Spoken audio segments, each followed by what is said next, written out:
At the Idkar Mosque, one of Xinjiang's holiest sites, it is a symbol of earthly authority that flies from the roof. But the access we're being given is designed to show that any concern about China's tightening control of religious faith is misplaced. With the government-approved imam denying, for example, that long beards are now banned in Xinjiang.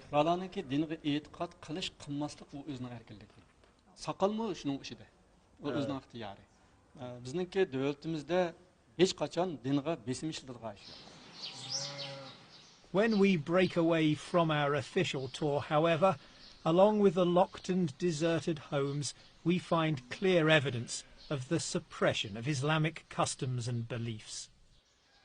So here it is in black and white, a notice telling people living in this village that certain religious practices are banned. At this point here at number 10 says that the wearing of long beards for young men is not to be allowed. Close by, we find one of Xinjiang's many re-education camps into which hundreds of thousands of Uyghurs, Kazakhs and other Muslim minorities have disappeared. And there's this. Right across the region, mosques are being destroyed. Over the past 2 years in cities, towns and villages, dozens of religious sites once clearly visible on satellite images have been turned into patches of bare earth. China's case is laid out in gruesome detail in this exhibition, designed to prove that its policies in Xinjiang are a rational response to years of separatist violence. But access becomes far harder when we try to independently film the effects of those policies in the city of Keria. 为什么我们不会去清真寺吗？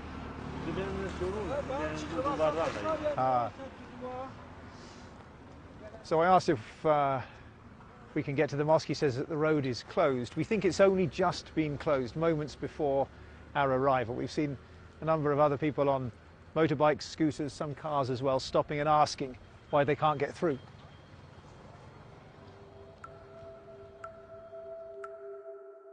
We're hoping to find out what's happened to this, the gatehouse of the city's Aitika Mosque. Its distinctive shadow shows it was still standing in late 2017, but now it's gone, overwhelmed by the surrounding commercial development. We managed to get close enough to film some of the building work.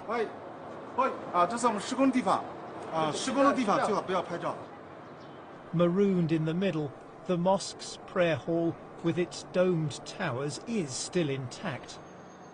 But there's construction machinery on the spot where the gatehouse once stood. Nearby, traditional Uyghur neighbourhoods are being demolished too. The old homes are visible in this image from 2 years ago. Whole swathes have disappeared just a few months later. This patch of land encapsulates perfectly the two driving forces of modern China: political stability and economic development. There's no doubting that these neighbourhoods were poor, but by demolishing them, by repressing the faith of those who lived in them, and by forcing hundreds of thousands of them into re-education, the concern is that a whole history and culture are being wiped out. In 2015, we filmed the crowds, young and old, turning up to pray at the Idkar Mosque. Beards were easy to spot. 4 years on, the faces are clean shaven. And this is the scene just before prayer time. Inside, a few elderly men gather in silence. Isn't the truth that what we've just seen is proof that China has suffocated Islam in this region? ilgari haqiqatan ko'pdi.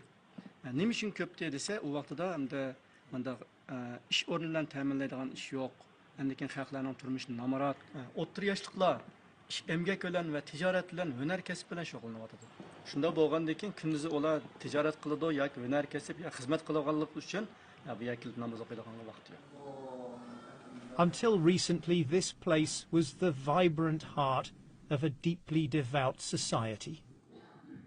Now, there's almost no one left.